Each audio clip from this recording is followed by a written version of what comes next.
This episode of Harvey Brownstone Interviews is brought to you by the Harvey Brownstone Talk Show Blend Coffee, available at hollywoodblends.com. Everyone's saying it's the best coffee they've ever tasted. Why not give it a try and see for yourself? Hello, everyone. I'm Harvey Brownstone, and today's guest has lived a life that most of us could never possibly imagine in the shadow of one of the greatest superstars of all time, Elvis Presley. Although many people still believe that Elvis had only one child, Lisa Marie, who passed away tragically last year at the age of 54, the fact is, and this has been confirmed by an order of the Tennessee Court of Appeal, Elvis had another child, our guest, born on March the 4th, 1956. Our guest's mother, Barbara Jean Lewis, met Elvis in 1954 before he became famous through his cousin Gene Smith when she was 14 years old. She had a romantic relationship with Elvis in the summer of 1955 when she spent several weeks with him on tour in Mississippi. Elvis and Barbara were very much in love, and when Elvis learned of the pregnancy, he invited Barbara to come to Memphis and live with his parents. Barbara did visit Elvis in Memphis, but his manager, Colonel Tom Parker, fearing the impact on Elvis's career and public image of being seen in the company of a pregnant 16-year-old girl, persuaded Barbara to return home to her family in North Carolina. Barbara married a man by the name of Don Yandel prior to having the baby, and she kept the identity of our guest's father a secret from her for many years until 1977, when at the age of 21, she finally told her daughter the truth. She also told our guest that Elvis had been a part of her life until she was 4 years old, and that he sent gifts and money throughout her childhood. In the 80s, our guest became good friends with the one person besides her mother who was able to confirm the details that I've just mentioned, Elvis's cousin and best friend, Gene Smith, who was Elvis's driver and who was with him constantly, including during the time of Elvis's relationship with Barbara. In fact, Gene Smith provided a crucial affidavit in the court case launched by our guest, leading to the judicial finding that our guest is indeed the biological daughter of Elvis Presley. Our guest has written a fascinating and compelling book entitled Memoirs of a Starseed Child, Elvis, Marlon, Christian, and Me, in which she shares her heart-wrenching and sometimes traumatic journey through a difficult childhood, her quest to learn the truth about her paternity and to be acknowledged and validated for who she is, and several complicated relationships, including her marriage to Marlon Brando's late son, Christian. Our guest has also written a children's book entitled Creations of the Goddess Melaya, an American Fairy Tale. And she's had a varied career, not only as a writer, but as a special education assistant working with autistic children, and as an artist and a curator for an art gallery. I'm delighted to welcome Deborah Presley Brando to our show. Deborah, thank you so much for being here. Thank you so much for having me. Thank you. That was beautiful. Deborah, you said in your book that your mother told you many times during your childhood that you were more special than you know. And I know you found out when you were 12 that your parents got married because your mother was pregnant. But can you tell us, how did you learn that Elvis was your father? That's a very good question. It was gradual. As I said, I always knew my mother knew him. She always said she knew him before he was famous. I just thought everybody did. Having no concept of fame, I just thought it was just a natural progression of knowing. You mentioned in your book that there were blood tests taken to establish that Elvis was your biological father, but you were never able to get the results. Why not?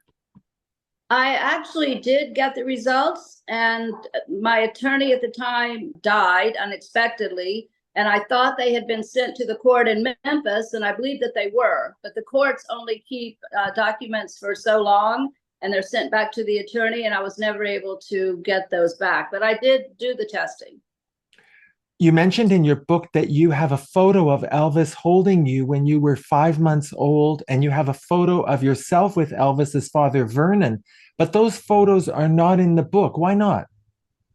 Because First of all, the photo of my father holding me when I was 5 months old was sent to me shortly after my mother's death. And a friend in Memphis said that her granddaughter had gone through this box after her grandmother passed and presented the picture to my friend and said, "Is this Lisa Marie?" And my friend said, "No, that's Deborah." I had on like rubber pants and a little bald head. And then it had never been seen anywhere. My sister ran it through Google. And I just wanted to keep it personal because it was mine. But then, lo and behold, I started seeing online that it was Lisa. And then people started arguing with me, and I'm not going to argue. And those are sacred to me. And then the one with my grandfather, I believe that it's me, down to the, little shoes to keep my feet from going in. But other people say that that was a niece, possibly. But I know that it's me. I just don't want to fight with people. And some things are sacred that I don't want ripped apart publicly. What was your mother's relationship with Elvis's mother, Gladys? They were very close. As a matter of fact, my grandmother, Gladys, was very spiritual, but very creative and very artistic, and then also very sensual. And so it's a rare combination to have, that kind of love for life and spirituality. And they were very close, very, very. They talked on the phone every day. And as a matter of fact, my grandmother was a liaison because back then, we didn't have computers and things. And so my father would call his mother every day, and she was the bridge between the two of them.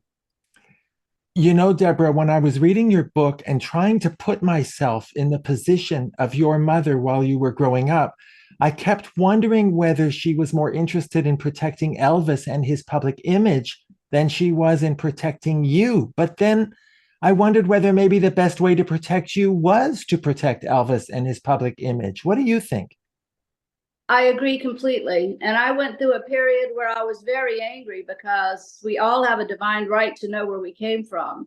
And looking back, I can see that she was trying to obviously protect my father. And I've even thought that, her love for him was so great that she sacrificed a lot of things that she could have had to give him what he was born to do. You had a very traumatic childhood, Deborah. Your mother's husband, Don, whose name is on your birth certificate, always resented you and was very abusive towards you because he knew he wasn't your real father. But do you think he knew that your real father was Elvis? Oh, yes, definitely. Because when my mother first told him about my father, he made fun of his name. He knew, and he even had a nervous breakdown in October of '55 when he heard my father, this little poor country singer that would never amount to anything, according to him, on the radio. Well, Don was certainly very jealous of your mother's relationship with Elvis because he burned all the letters that your mom received from Elvis, and Don wouldn't let you keep the rocking horse that Elvis sent you, correct? That's correct. There was a duality there. I mean, Don was they got into Mormonism. He would stand up and talk at church and then go home and beat me or hit me or knock me down. But I can understand what he went through too, not to justify his behavior, but I think they all did the best that they could. You actually got to see Elvis in concert twice, in 1976 and 1977. And at one point, you actually locked eyes with him. Tell me about that experience. That was very interesting, and it's in the book. But my aunt, Don's sister, invited me to go to a private airport to see my father come in. And I thought that was insane. I mean, I didn't even know we had private airports, but I went to see him. Colonel Parker sat down with me for like an hour questioning me. And I didn't know at the time why that was happening. Later, I discovered it's in the book.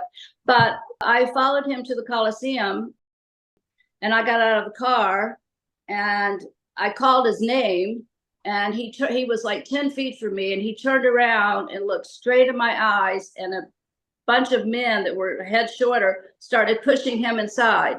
And our eyes locked, and I will always remember that. And then he went back to Memphis actually and wrote a will, leaving things to Lisa Marie and to any other lawful issue I might have. So he knew. That date that you're talking about was March the 20th, 1976. And you mentioned that you actually had a meeting with Elvis's manager, Colonel Parker, at the airport. Can you tell us about that conversation? Well, actually, he had a meeting with me because I was so out of water being in this strange place. There were these big glass windows, and all these women were waiting on my father's plane to come in, and it was all so surreal. And looking back, I know that my aunt had a reason for taking me. And then I went to try to find a corner to sit in, and she had dressed me up in this really tight red jumpsuit, and I wanted, my overalls, and I was just sitting in the corner, and all of a sudden I looked up, and there was this man with the bluest eyes I've ever seen. And I knew him from photographs, and he said, "Can I sit down?" And I said, "Of course," and he sat down, and it's really interesting because his eyes were hypnotic. I would look at him and he would ask me questions and I would answer, but there were periods of time that I don't remember what we talked about. And my aunt was on the other side of the room going, "What's going on?" And I was like, "I don't know." And then he got up and left, and then my father's plane came in. I later found out that that was the night that Larry Geller brought, my father's hairdresser, brought a copy of the book that was written by his bodyguards that was devastating to him. So that was a very intense time. The colonel generally didn't fly with him.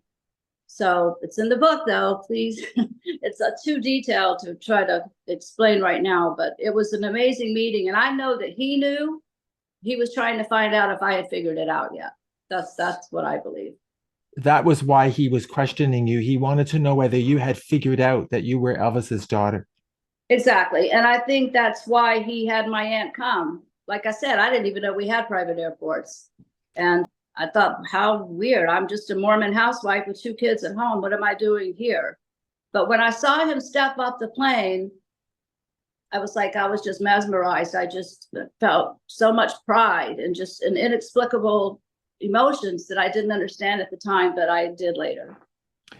On August the 27th, 1977, 11 days after Elvis died, you wrote a letter to his father, Vernon. What did you say in the letter, Deborah? I told him in the letter, because I didn't know then what I later found out, that I believed that I was his granddaughter and that I would like to meet him, and that I knew his heart was broken, but it was important that I be able to meet him and let him know that I existed, with all of the knowledge of a 21-year-old telling him, what I thought he didn't know, and he already knew all of it. And he signed personally to receive. I was so sophisticated. Someone said, "Get a signed signature." And I didn't know what that meant either. The mail just went to the mailbox as far as I knew. But he sent back a green card with a signature that I carried for years in my purse. I mean, not my purse, but in my Halliburton briefcase. Did you ever get an answer to your letter from Vernon? I did not get a personal letter, but within 2 months of that, he and the colonel came to my hometown and had an event where they were selling memorabilia. And I did get a phone call where I was living from a man that my roommate did not recognize, but I was not there. And it's not like now that you're everywhere all the time. But he tried to get a hold of me, and I just think it was just too much for all of us at that time. Have you ever had any direct communication with Priscilla Presley? Actually, yes. I can update the book. In the book, I was working as an extra on Dallas because I did a lot of extra work in Hollywood. I didn't really want to be a star, but I loved how things worked and being an extra, and it was good pay.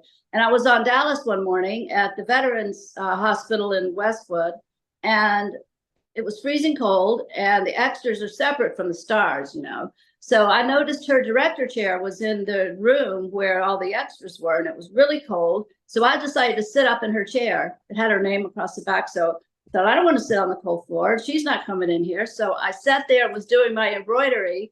And all of a sudden, Victoria Principal had been in earlier to say how cold it was and to send us soup. So I looked up, and Priscilla was coming through the door. Bless her heart. She was 9 months pregnant with Navarone. So she looked like she was really tiny with this big yellow dress. And she looked straight at me, and she was like eye level because I was sitting in the chair and she was standing up. My first instinct was to put my arms around her and hold her. Because she looked like she'd seen a ghost. And I'd already had some stories out. And my first instinct was to comfort her, but she turned around really fast and walked out. And the rest of the story's in the book.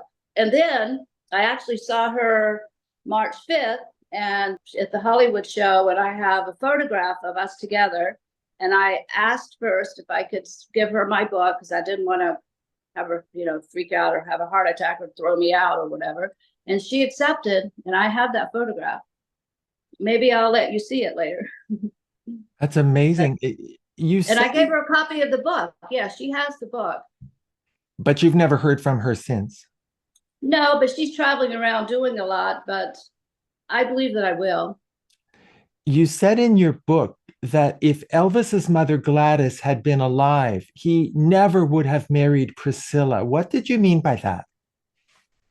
What I meant by that was Priscilla was, first of all, after the fact of his fame, she didn't have an understanding of him as a man, my opinion, and she didn't understand his spirituality, and she was not a good match for him. And I think if you've seen the movie in her own book, she tells us that he did not love her the way that she loved him. I'm not saying he didn't love her. I believe he did, but not the way that she wanted, and certainly not the way he loved my mother.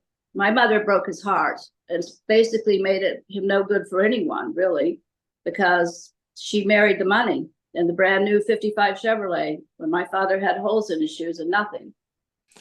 There are some people who say that Elvis was actually in love with Anne Margaret and that he married Priscilla because Priscilla's father, who was actually her stepfather, blackmailed him into marrying Priscilla because she was a minor and he had been living with a minor, and he threatened to have Elvis charged with statutory rape. Have you heard that rumor? I've more than heard it. I've had it confirmed by Gene Smith, who was there, Larry Geller, who was there.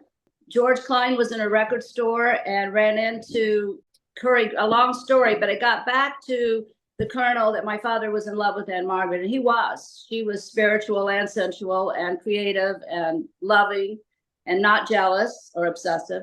And yeah, the colonel, and so Priscilla's stepfather, that she found out wasn't her real father when she was 13, went back to Priscilla's father, and Priscilla's father said, if he doesn't marry her in 48 hours, we're going to charge him with taking her across state lines. And he was crying. I mean, Gene was there. Greg McDonald was there. They gassed up Frank Sinatra's plane to go to Vegas, and he was crying all the way. So that's true. And Priscilla, you could see that through her story and through Lisa's life. That was hard on Lisa to know that. I understand that you never met your half-sister, Lisa Marie Presley, face to face, but she did call you on the phone once out of the blue, correct? She sure did, because I'd been calling her and she did call me back.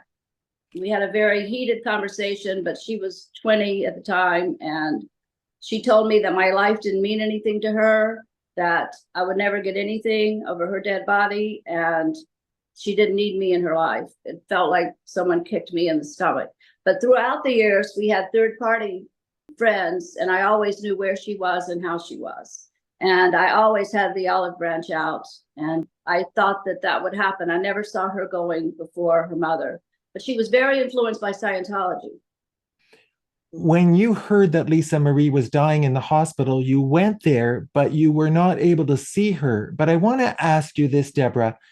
If you had been able to speak with her before she died, what would you have said to her? I would have told her that I loved her, and I wish we had more time in this life, and that I forgave her for the things that she said to me. And we did have parallel lives. She was married to Michael Jackson, who was very close to Marlon. So it's interesting. We were always, she was always coming back through some way. I would have just let her know that I loved her very much, and that her children would find strength through what she had taught them. And I'll see her later. What goes through your mind every time you hear the media referring to Lisa Marie as Elvis's only child? Well, it feels like a kick in the stomach, but at the same time, I'm thinking if they knew that, I mean, that's just a weird thing to say. It's like they want to make sure that myth is perpetuated through history, because they don't want to disrupt the myth. Now, there was a period of time when they would say and they still do, that she's Priscilla and my father's. But I read it just yesterday that she was his only child. But to me, that's just a magnifier on the reality that that is not a reality. Now, Deborah, of course, everyone is going to want me to ask you this question. Have you inherited your father's talent for singing? Pretty much. I mean, my mother was a singer too. I do have his vibrato. I'm a contralto. I do hear him in my voice, and that makes me cry and get emotional, and you can't stop. Music is a continuum of, notes and beats and measure. And when I hear myself, when I'm doing it for the public or for a record, I get in my own way. But I sing every single day in my car with my daughter. I sing every single day. But I don't want to be in the public eye, and I don't want to be in the public eye for being a performer. I want to be in the public eye for the message that I'm sharing through the book, that we can get through anything with faith and forgiveness and love. You signed a recording contract, but never recorded an album. Why not? I never sang a note and got a huge record contract because there was something wrong with that picture.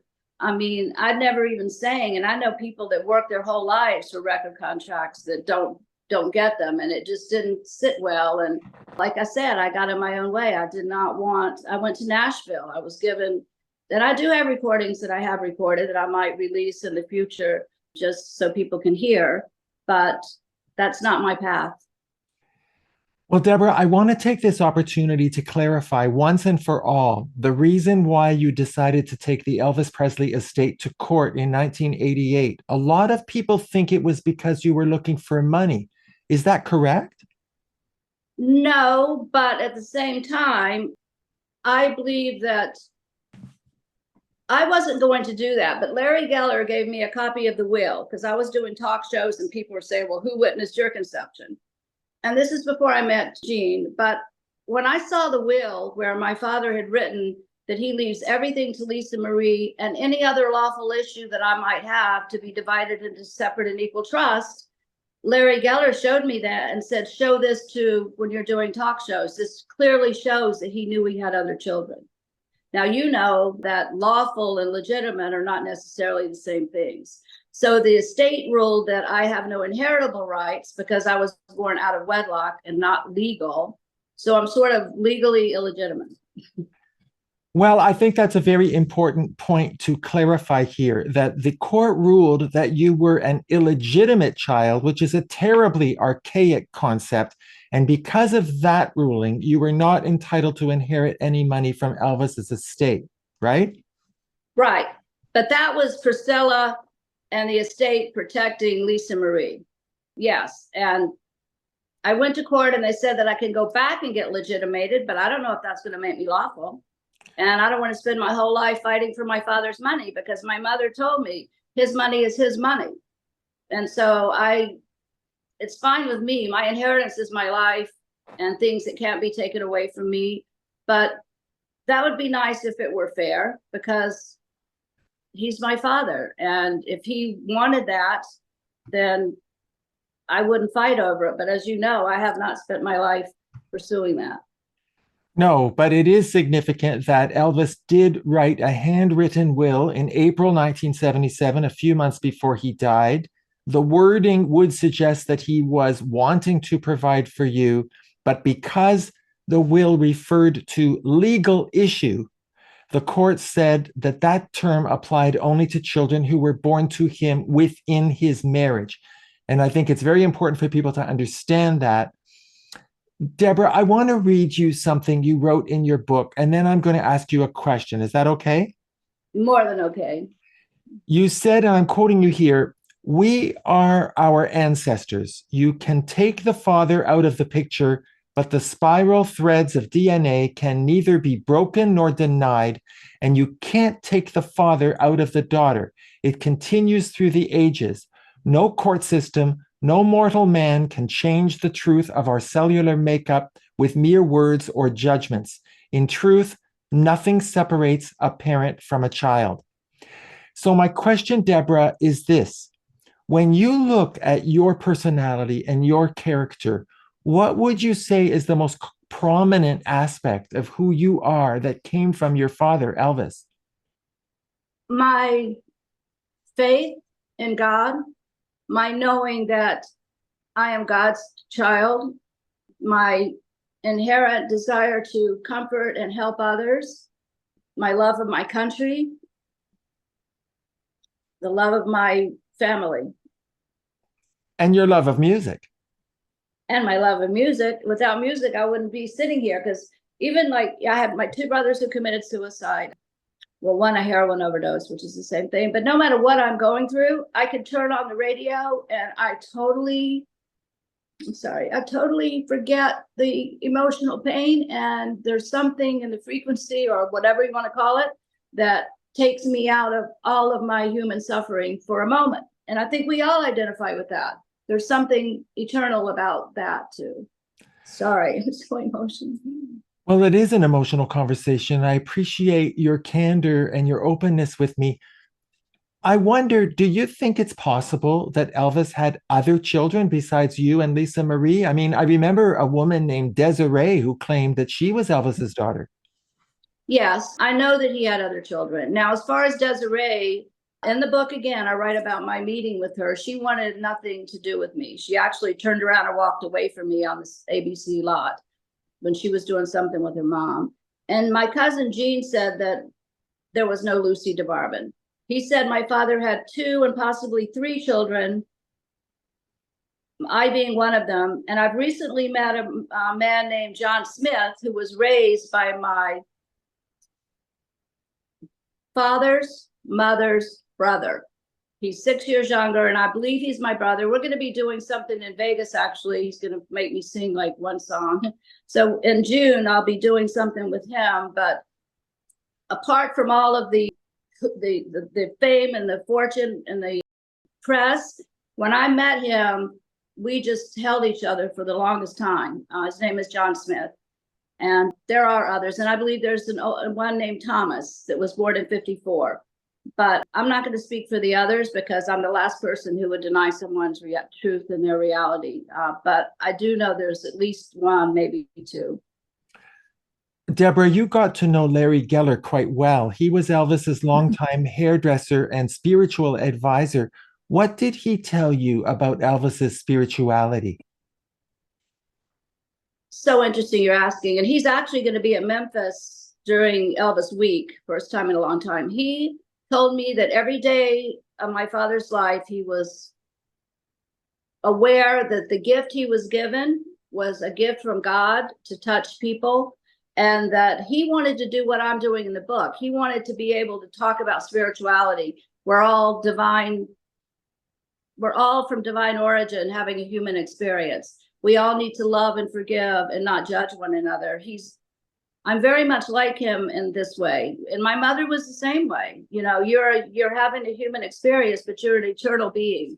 So he felt that. And at the end of his life, he had his guys print out the I am, which is, I am that I am.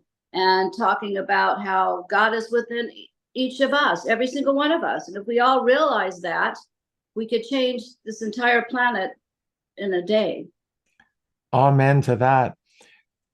Deborah, what do you make of all those persistent rumors that Elvis did not die in 1977 and that he went into hiding in Hawaii as part of the witness protection program? What do you think of all that?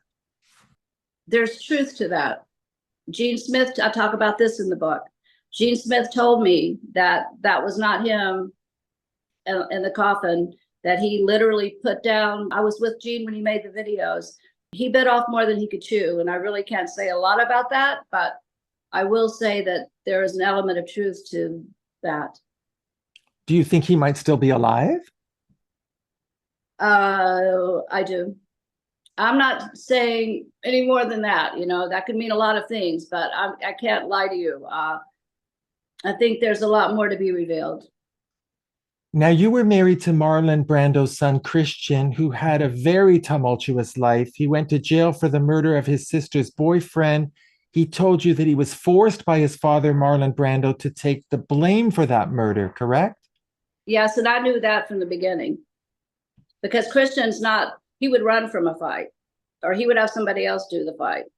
That was an accident. And in the book, I am with the detective who arrested him. And my daughter is with LAPD as a volunteer, and she's in the process of getting in. And she was at the police academy about 3 years ago, and she started texting me, this guy who's doing the tour is saying that he arrested Christian and that Christian didn't do it, that Marlon should have thought of something better. But Marlon was trying to protect his daughter. But there's a photograph of me with the detective. And once a person makes a confession, as you know, there are no more questions. So my husband took the blame for that to protect his sister, who later killed herself. And her son went on to be the face of Versace. Do you know whether that detective who arrested Christian Brando has ever gone public and said that he agrees that Christian was innocent? He hasn't had the opportunity, but we recorded the conversation at the police academy, and he wanted me to do that. And I'm doing that through the book because Christian lived with that his whole life. And Christian really was a soft-hearted person. I remember one night he came running home and he goes, "You're not going to believe this." And I said, "What?" And he said, "I talked to God today." And I'm like, "You can talk to God every day. You're his son." And he's like, "Wow, that's so much better than being Marlon Brando's son." So yeah, but that's true. And that's part of the book. And thank you for bringing that up, because Christian was a hero, not a killer. Did you ever get to know Marlon Brando? I got to know him through phone conversations. I met him in person a few times, but the important part is that I would send letters up to the house to Christian, who was all over the place. No, he didn't even know where he was half the time. And Marlon made sure that every letter that I wrote got to Christian, because there was a point where there were like 30 letters that I was told that he had kept and had someone keep for him that were mine. And Marlon was the glue that kept us together, just like my grandmother was the glue that kept my parents together. So, yes. It's very well known that Marlon Brando did not want his son Christian to have an acting career. Do you think he was a little bit jealous of his son? He was a lot jealous. He told him over his dead body, would he ever work in Hollywood? Marlon was a child himself. He came from an abusive home. His mother started the first acting school in Ober, and there's just a whole background. So that's in the book too. But absolutely, Marlon forbade it. He wanted him to be a tree trimmer. He wanted him to, and he was, and a welder. He did some great pieces. I have one in my backyard. But yeah, Marlon was not going to share the spotlight with his son. You know, when I think about it, the public really has no idea who Christian Brando really was. All we ever knew about him was that he went to jail for murder and that he had a drug problem. But you obviously knew him very well. And you said in your book, Deborah, that he was the love of your life. What made you love him so much? Because of the child in him and his willingness to forgive both of his parents that were not the best parents, that he believed in reincarnation like I did. He wanted to help people. He would give away his last dollar to someone on the street. Before I even understood homelessness, he would stop and help people. And I said, "Aren't you scared of them?" And he goes, "No." And just the purity of his soul. And I promised him that I would, if God gave me the ability to tell my story, that I would make sure that people knew him for his spirit and not for what they had heard about him. The drugs did win in the end, though. Yes, very tragically, the drugs did win in the end. Deborah, forgive me for this. I'm going to ask you a difficult question. You said in your book that Christian Brando beat you up twice. You ended up suing him for domestic violence. He filed for an annulment of the marriage. How could you still consider him to be the love of your life when all of that happened? Because all of that isn't all of that. That's just a piece. And I didn't file against him. The state of California did, because I knew that he was on drugs the night that happened. I knew that he thought I was an intruder. And I knew his soul. And I knew that the drugs that had taken my brothers to their deaths were not who he really was. I would not go back. I'm not saying I would have gone back with him, because the drugs always won.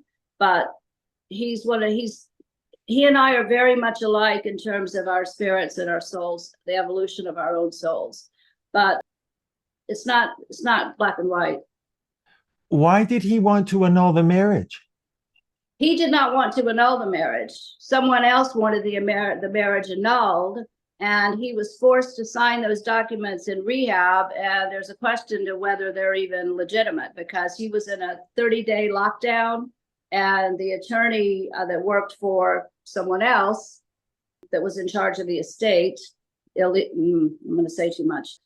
Anyway, there's a question, because you're not supposed to, as you probably know, sign life-changing documents when you're in a lockdown facility for rehabilitation. And he always told me that. He said it's not legal. And again, I could go to court and spend my life fighting, but I know what the truth is, and that's really all that matters.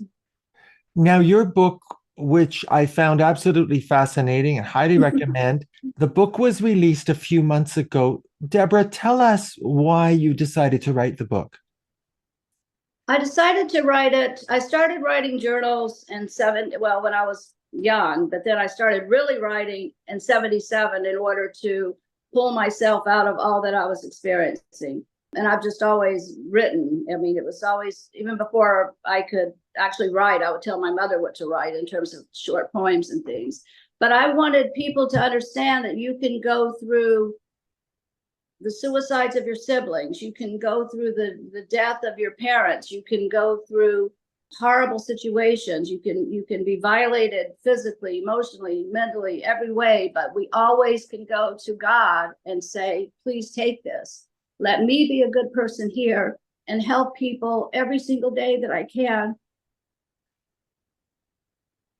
and still survive and wake up in the morning and hear the birds singing and watch them make nests in your rafters, and see the sunset and see the sunrise, and know that we are all of divine origin, and this is not all that there is, and we can survive it and still be happy. We all have the right to pursue happiness. It's in our Constitution. I heard Oprah say that when I saw her taping the other day, but it's true. And we have the divine right to be happy, and like I said, we just need to love each other, remember where we're from, and we can change all that we see, because we're all created equal in God's eyes, and we're all just as much his as everyone. We're all the same to him. Now, before your mom passed away, she confirmed to you that you are the daughter of Elvis Presley, and she made you promise that you would never do anything that would bring shame to Elvis. What do you think Elvis would think of your book? Oh, he'd love it. He loves it. He would love it. Wherever he is, spiritually or physically, he would love it. And he had a lot of influence on it, down to the Starseed title. That isn't something I thought of on my own. And my story, and this is surely without ego, my story is a piece of his story that makes understanding him more complete. Thank you. So his story is my story at a certain point in time, and people in the future, 100 years from now, I hope they read it, just like I'm reading Mary, Queen of Scots. I mean, she was separated from her son and went on to write the King James Bible. So not to write, but to have it written. But there's a purpose for all of the things that happen to us in this earthly life. Well, you wrote in your book, and again, I'm quoting you here, in every relationship that ends too soon, there are moments that become living memories that are etched in our minds, moments that define the time frame. Those memories become stronger and more precious to me as time marches on. So, Deborah, I want to ask you, when you look back at your life, are there 2 or 3 monumental moments that are the most prominent in your memory? Absolutely. The first one, I guess, when I was 4 years old, I was told to sit down and wait while my mother got ready to go to church. And I found money in the cushions. And the man who raised me came in and just told me money is not my God. And I got my first beating with the belt. And then I was taken straight to church to give that money to the man that was yelling at us all. That one is one, because it made me have an interesting relationship with money. For a long time, I thought if I had money, I'm bad. So I surrounded myself with, people that had comfortable lives, and I had a comfortable life, but was afraid of money. And then when my mother told me the truth about my father, and she said, yes, it's true, and promised me you will not do anything to bring any shame to his name. And it was blaring on the radio that he was dead. So I'm hearing him alive singing, and she's telling me this, and my life just all shifted on that day. Also, obviously, giving birth to my 3 children. During COVID, realizing that the world can change overnight, and talking to you.